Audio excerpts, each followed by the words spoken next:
schlechter Lügner. Herr, verstehen Sie mich nicht falsch. Nicht der schlechteste, den ich je erlebt habe.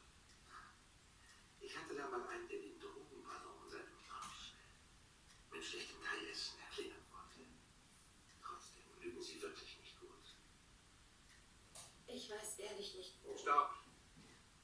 Sie sehen anständig aus. Und ich will Ihnen keinen Ärger machen, aber Sie müssen mir sagen, wo der Stoff herkommt. Und zwar jetzt!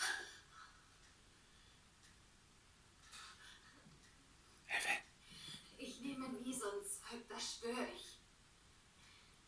Ich hatte es versucht und fand es scheußlich und deshalb habe ich es Matt gegeben. Okay, und wer hat es Ihnen gegeben? Irgend so ein Typ, der war vor ein paar Tagen hier und wollte seinen Sprit damit bezahlen.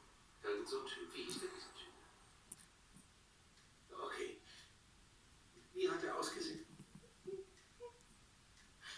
Ich weiß nicht. Er hat ziemlich normal ausgesehen. Also weiß. Ich glaube, seine Haare waren hellbraun. Er hatte ziemlich blaue Augen. Ich meine wirklich.